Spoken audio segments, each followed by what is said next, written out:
Hi, I'm Nicole Rambo of the Middle Country Public Library, and you're watching History Bites. In this episode, we'll be discussing the final moon landing of the Apollo program, Apollo 17. Now, before we go to the end, let's start at the beginning. 1962, Rice Stadium in Houston, Texas.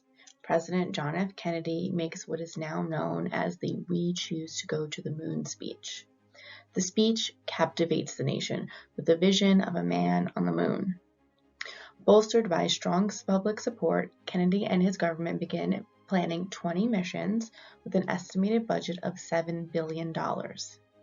It takes 7 years and 11 missions, but in 1969, Apollo 11 lands the first man on the moon. Now, anyone who's had work done on their house knows that the budget you start with and the budget that you end with can often be two wildly different things. Turns out the same is true for space travel. Not long after the success of Apollo 11 mission, the government reached out to NASA and said, "Hey, you remember that $7 billion budget that you had? It appears space travel is more like a $20 billion endeavor." So with that, Apollo 17 mission was to be the last one.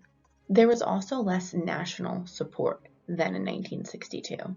At this time, the Vietnam War was raging, and the large amounts of money being spent on space travel became a real point of contention for the American public. At the same time, the Cold War was thawing, and the strategic arms limitations talks meant that missile production, including those used for space travel, was drastically reduced. Now, this handsome fellow is geologist-cum-astronaut Harrison Jack Schmidt. Apollo 17 was the first space mission to include a scientist in its crew. Previous crews consisted of all test pilots, and an astronaut named Joe Engle, who was a backup pilot for the Apollo 14 mission, would have been next to fly in the rotation under ordinary conditions. But in 1965, the National Academy of Sciences put pressure on NASA to allow scientists an opportunity to spacewalk, walk on the moon, do research. Initially, crewmates Ron Evans and Eugene Cernan were upset for Engle and unsure about Schmidt. But it turned out Schmidt wasn't just some rock nerd, but an extremely competent astronaut. And here is the Apollo 17 Dream Team. We have astronaut and scientist Jack Schmidt, command module pilot Evans, and mission commander Cernan. Now, like Schmidt, this too would be Evans' first mission to space. He was a combat pilot on duty in Vietnam in April of 1966 when he found out he was selected for the mission. Now, unlike his co-pilots, this was not Cernan's first space rodeo, if you will. A former U.S. Navy pilot, Cernan had been in space 2 previous times. And if you're wondering if a walk on the moon is the same as a walk in the park, well, for Cernan, it certainly was not. His first flight was on Gemini 9 in 1966, and during a spacewalk in microgravity, Cernan almost became blind and lost about 13 pounds of water weight.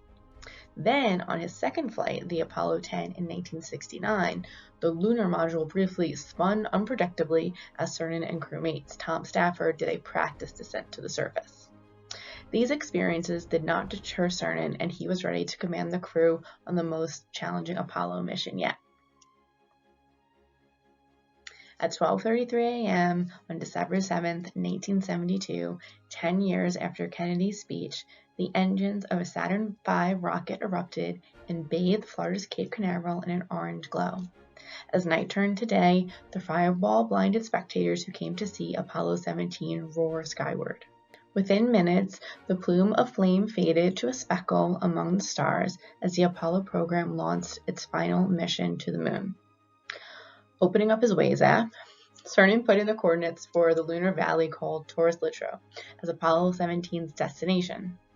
The valley was the site of the Shorty crater and home to large boulders evidenced by photos taken by the Apollo 15 crew. Needless to say, Schmidt was pretty excited. 4 days after Apollo 17's launch, Evans orbited the moon, and Schmidt and Cernan landed the lunar module Challenger in the narrow Taurus Littrow Valley. Here's a little pub trivia for you.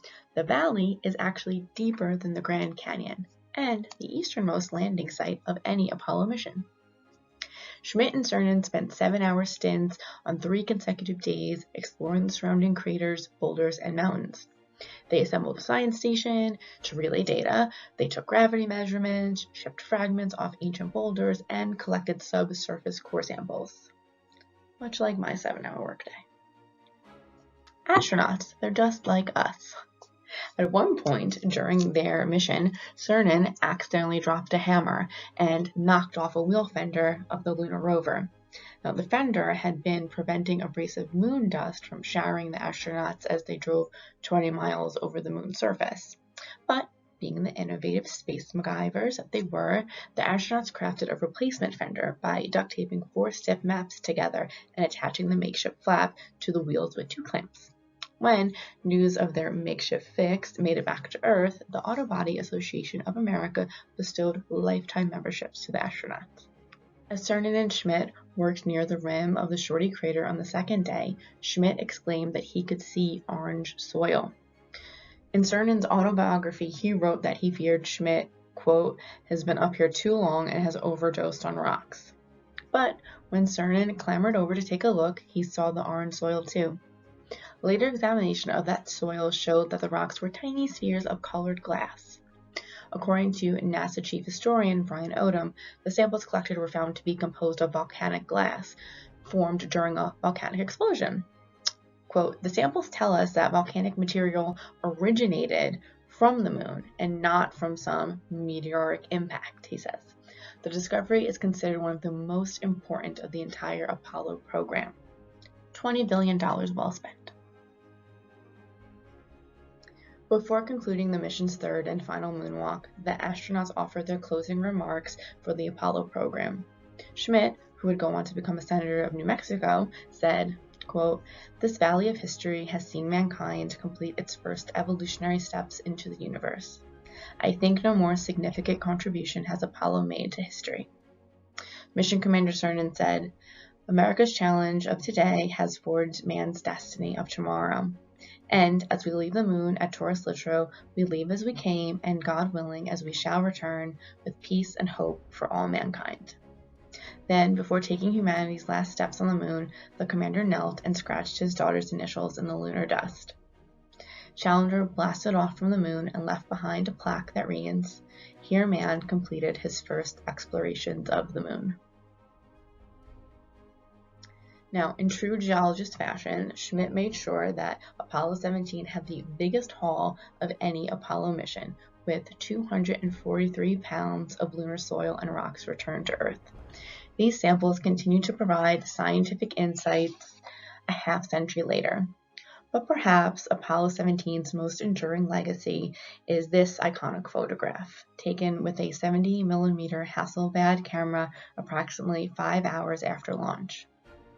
One of the crew members, though we're not exactly sure who, snapped a picture of our home planet from 28,000 miles away.